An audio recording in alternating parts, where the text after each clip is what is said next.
Bonjour à toutes, bonjour à tous, bonjour Hamid, notre metteur en ondes, bonjour Chantal, Bonjour André. qui est revenue pour ce nouveau numéro de Jeux de scène, l'émission de Radio Soleil consacrée à l'actualité du spectacle vivant en général et du théâtre en particulier. Alors, à l'affiche aujourd'hui, je vous parlerai d'une pièce d'Alfred de Musset, Il ne faut jurer de rien, mise en scène d'Éric Vignier, que j'ai vu au théâtre 14. Honda Romance de Vimala Pons au théâtre de l'Odéon. Macbeth, d'après Shakespeare, mise en scène de Louis Arène par le Monstrum Théâtre au théâtre du Rond-Point. Le facteur de Nagasaki, c'est du no contemporain, c'est un livret et une interprétation musicale de Shonosuke Okura, et c'est Kokun Otsuki qui a fait les masques, et j'ai vu ce spectacle à la Maison du Japon. Le bourgeois gentilhomme, mise en scène de Jérémy Lippmann avec Jean-Paul Rouve, que j'ai vu pas plus tard qu'hier soir au théâtre Antoine. 360, un spectacle de danse de Mehdi Kerkouch au CCN de Créteil et du Val-de-Marne que j'ai vu à la MAC de Créteil. Alors, Alfred de Musset, il ne faut jurer de rien. Alors, c'est un spectacle, il y a deux pièces au théâtre 14, il y a Il ne faut jurer de rien, et puis on peut voir un deuxième spectacle ensuite, mais je n'ai pas vu, Il faut qu'une porte soit ouverte ou fermée. Musset, c'est amusant Musset, parce qu'on a toujours tendance à le voir en tant que romantique. Et là, ce que j'ai bien aimé, c'est que il n'est pas seulement romantique, Musset.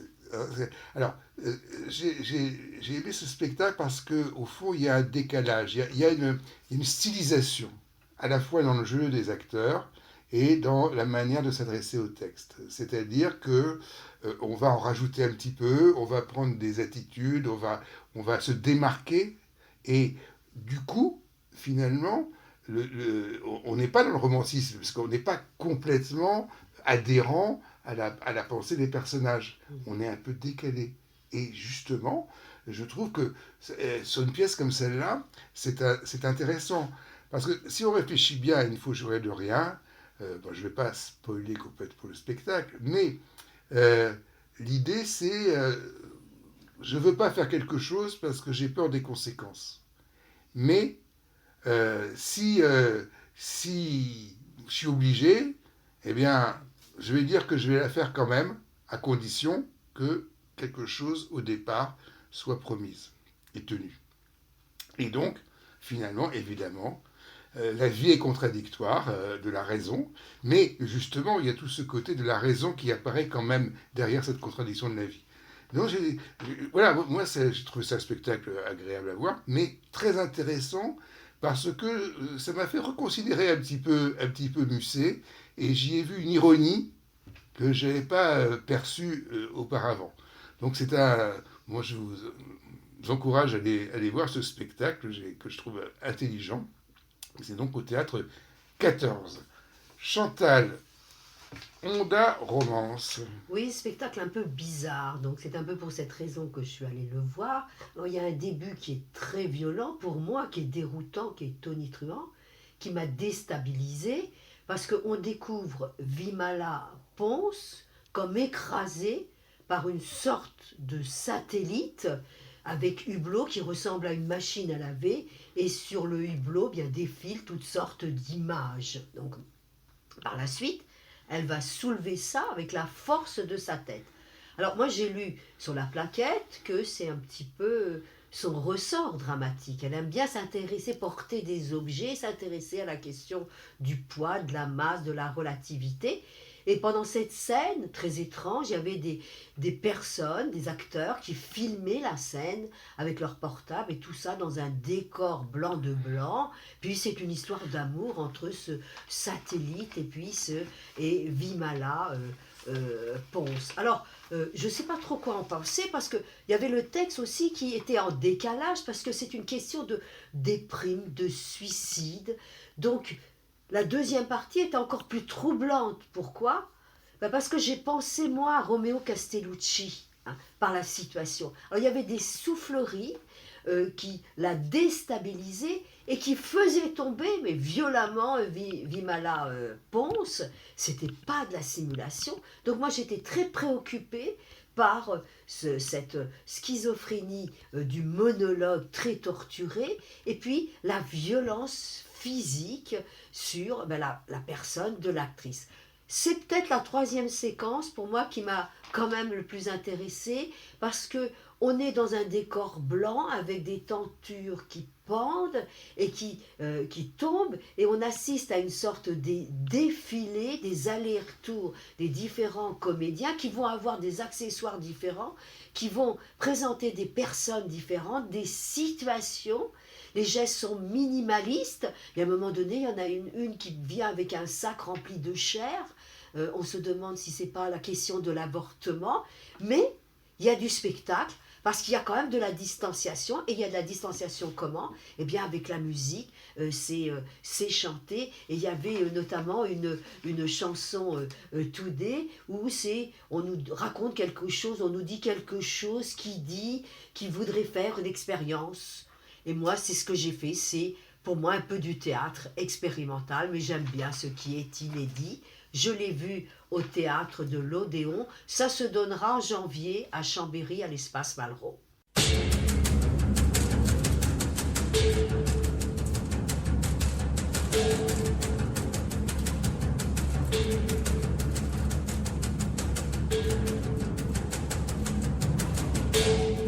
Macbeth, d'après Shakespeare, parce que c'est quand même la compagnie Monstrum Théâtre, et c'est la mise en scène de Louis Arène, et ça se donne actuellement, ou ça s'est donné au Théâtre du Rond-Point. Oh, ça se donne au Théâtre du Rond-Point jusqu'au 13 décembre. Ah, très Donc, bien. il y a encore un petit peu de temps. Alors, je sais que tu as beaucoup le Monstrum Théâtre. Oui, moi j'aime beaucoup. Et moi, je n'ai pas tout à fait le même point de vue. Donc, voilà. Alors, on arrive et on a la guerre. On a la guerre sur scène. Et donc, ça y va, quoi. Ça y va avec les lumières, avec les courses. Bon, il y a dans ce spectacle une volonté, je dirais, d'effet, de rendre un petit peu comme au cinéma. On a vraiment l'impression d'être dans la réalité. Hein, ça, c'est très fort. Et puis, donc, et puis ça recommence. On nous rebalance la même chose. Bon, déjà, c'est bon, d'accord, bon, on n'a toujours pas ouvert la bouche, hein. Mais on a déjà passé 2 fois 5 minutes avec quelque chose qui n'existe pas dans la pièce de Shakespeare, mais c'est pas grave, hein. Mais, parce que c'est l'adaptation. Alors, on va avoir ensuite, effectivement, Macbeth et ses différents personnages. On n'a pas toujours tout compris, parce que, voilà, parce que le principal pour le Monstrum Théâtre, pardon, c'est Macbeth, c'est pas tellement de nous raconter une histoire que de nous montrer des choses. Et ils sont très dans le spectaculaire, que ce soit au niveau des décors, des costumes, des masques, que ce soit au niveau de la bande sonore qui nous tue des oreilles, parce que ça y va, c'est pas possible avec la force. Bon. Et on est comme ça, on veut nous en mettre plein la vie. Alors, il y a... Bon, je remarque qu'il y a un travail remarquable. C'est vraiment très très fort. Les masques sont beaux. Tout est beau. Hein, il y a un côté très esthétique. Mais justement, ça se regarde un petit peu dans la beauté, hein, dans l'esthétique, etc. Au détriment, malgré tout... Enfin, bon, moi, Shakespeare, je m'emmerde pas en général. D'accord ? Parce que je trouve que ça... Il y a un côté dramatique chez Shakespeare qui fait que l'histoire rebondit. Mais là... On oublie un peu ce côté de l'histoire. On a des scènes, évidemment, on a des personnages, mais on a toujours les échos ensuite de ces scènes, etc. Alors, pour dire la vérité, on va être très franc, ça a été très applaudi. Donc, le critique est obligé de dire que c'est un spectacle que les gens aiment bien. Mais les critiques, c'est une espèce d'intellectuel sauvage qui lui, n'a pas trop apprécié... parce que, ok, je m'en fiche que ce soit Shakespeare ou pas Shakespeare, et je vois un spectacle. Mais malgré tout, quand je vois un spectacle, je veux voir quand même une écriture dramatique. Or, ici, en s'appuyant sur Shakespeare, on lui sacrifie son écriture dramatique. C'est le texte que tu n'as pas entendu. Ben non, mais j'ai pas compris. Oui, ouais, pas parce que on ne peut pas faire une pièce de théâtre en disant il est méchant, celui-là, il fait que du mal partout. Ça suffit pas. Tu vois, Mm, Macbeth, c'est pas que ça. Tu vois. mm.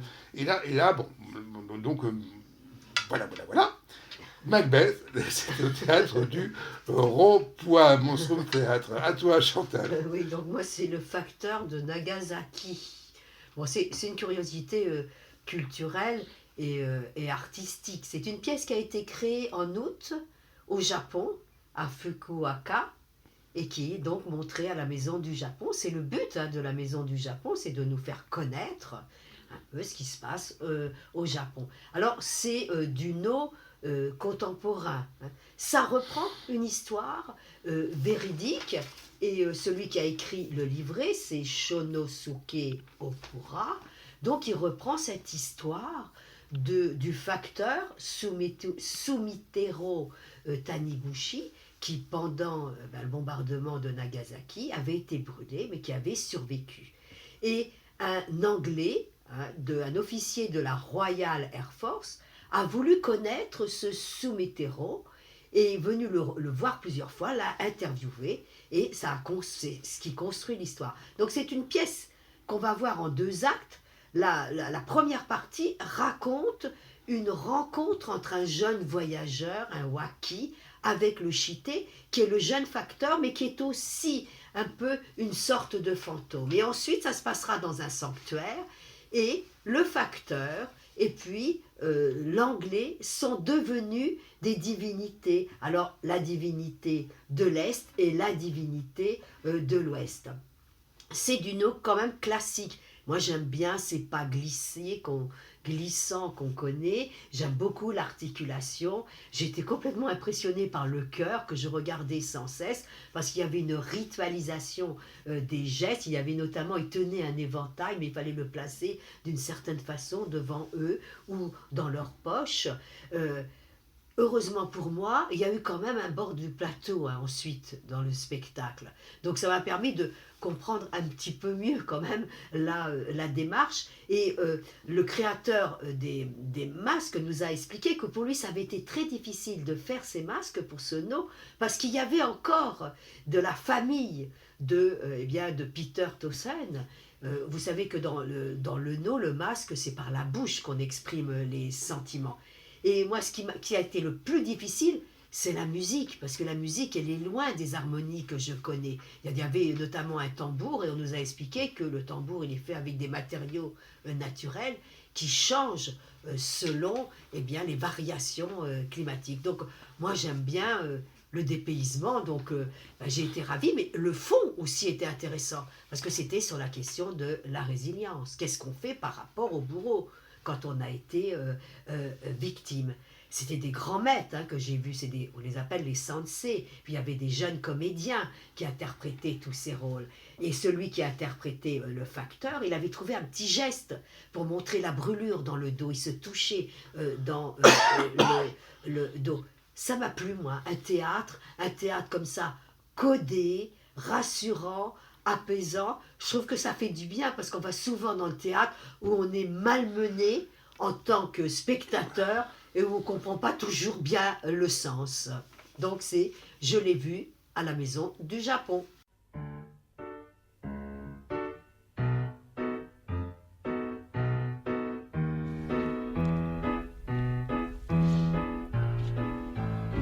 Le bourgeois gentilhomme, avec notamment Jean-Paul Rouve, mais dans la mise en scène de Jérémy Lippmann au théâtre Antoine. Alors, bon, ça a commencé le 3 octobre.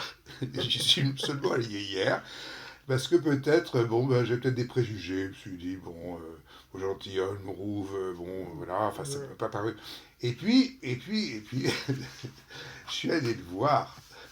Et bon, c'est vrai qu'il y a de très bonnes critiques, du coup. Mais j'ai été vraiment très, très, très bien surpris. Alors, dans les spectacles, je vous ai dit que le public a beaucoup aimé et moi pas. Là, j'ai aimé avec le public. C'est vraiment un spectacle très intéressant. Alors, euh, pourquoi qu'est-ce qu'il y a de bien? D'abord, il y a, je dirais, tout le travail et la qualité des interprètes. Voilà, beaucoup de gens y vont à cause de Rouve, Oui, mais, oui. Rouve, il est très bien, mais c'est pas le principal. Mm. Ce spectacle vaut bien au-delà de Rouve, grâce à Liebman et grâce à son choix d'interprète. On a de très très bons acteurs. Travail de troupe. Oui, c'est exactement Bon, ça. et On pour sent un Molière. travail de troupe. Mm. Il y a très bons acteurs. Mm. Et certains sont plus chanteurs ou acrobates. Mm. Et ça donne. Et c'est important parce que initialement, Le Bourgeois Gentilhomme, c'est une comédie-ballet. Mm. Donc, c'est normal qu'on ait ça. Et la dernière scène extraordinaire, hein, de Mamamouchi, etc., c'est formidable. Alors, on a les moyens. On a les moyens. On a les moyens. 14 acteurs, bons acteurs. Donc, j'espère. Voilà. On a des décors, on a des costumes. Tout est formidable. Mais surtout, on a cette espèce d'intelligence du, du jeu qui fait qu'il s'établit une complicité avec le public. C'est-à-dire que, d'une certaine manière, on nous dit, bon, ben, ça c'est la comédie. Mais c'est la comédie pour Jourdain, pour Monsieur Jourdain. Et donc, le public devient un des personnages, je dirais, qui regarde Monsieur Jourdain, pas seulement à cause du théâtre, mais la quatrième mur, etc. Et ça, j'ai trouvé ça très fin et très intelligent. Voilà, donc c'est un spectacle à la fois... Parce que d'une certaine manière, il n'est pas prétentieux. Il ne prétend pas nous vendre quelque chose sur Beaugentil. Et pourtant, il le fait.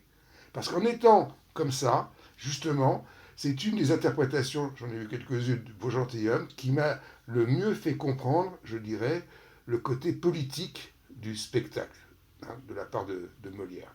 Parce que, bon, c'est politique. C'est politique, hein, à la fois sur, évidemment, la critique aisée de la bourgeoisie, mais à travers cette critique de la bourgeoisie, il y a une critique de l'aristocratie. Et ça, et dans le cadre de ce que voulait bien Louis XIV. Hein. Et donc ça le montre très bien. Comme tu as tant aimé, je pense que tu as fabriqué un Oui, beau j'ai sonnet. fait un petit sonnet théâtre.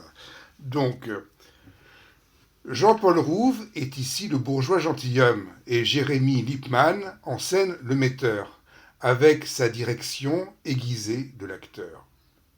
Nous donne ce spectacle entier que ne dénomme-t-on pas comédie-ballet.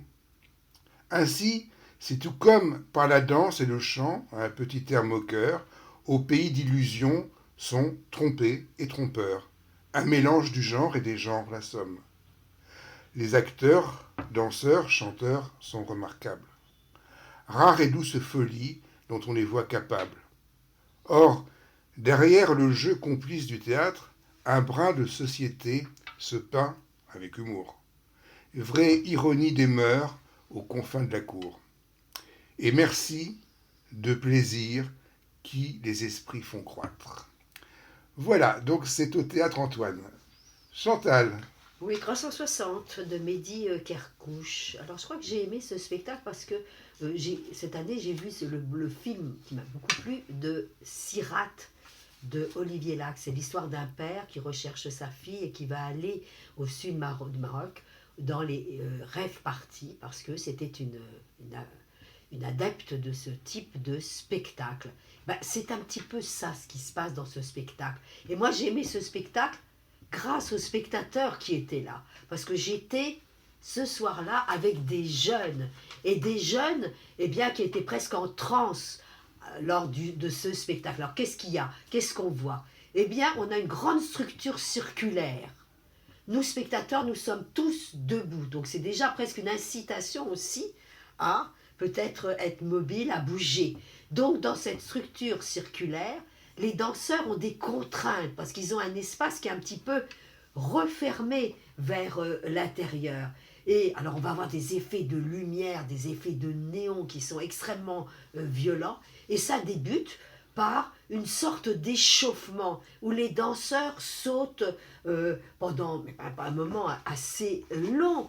Mais on a l'impression d'être peut-être aussi, du côté du film, on achève bien les chevaux. Donc, un côté circassien, un côté de performance physique. Et j'ai été surpris, là aussi, par la violence et cette pour cette émission, j'ai vu des spectacles où on nous évoque la violence physique, on nous la montre et on voit des acteurs et des danseurs qui la vivent.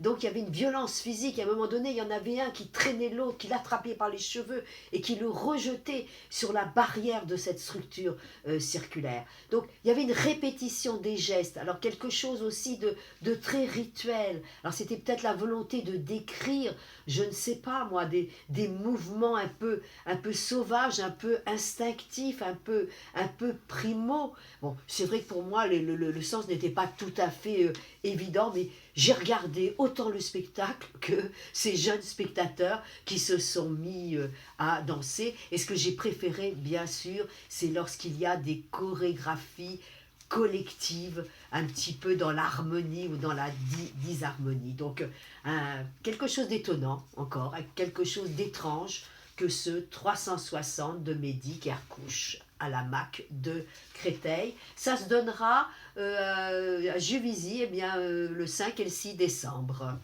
Voilà, donc Mac de Créteil, Mehdi Kerkouch, maison, c'est Mehdi Kerkouch, 360. Je vous ai parlé donc du bourgeois gentilhomme, vous avez encore le temps de le voir au théâtre Antoine. Le facteur de Nagasaki, nos contemporains, livré de Shonosuke et une interprétation musicale de sa part, avec le beau travail de Kokun Otsuki pour les masques à la Maison du Japon. Au théâtre du Rond-Point Macbeth, d'après Shakespeare par le Monstrum Théâtre. Et j'ai découvert bien, le travail de Vimala Pons dans le spectacle Honda Romance que j'ai vu au théâtre de l'Odéon. Et il ne faut jurer de rien, hein, Éric Vignier de Frais de Musset, c'est au théâtre 14. Voilà. Et nous, on se retrouve la semaine prochaine pour de nouvelles aventures dramatiques, c'est-à-dire théâtrales. Au revoir.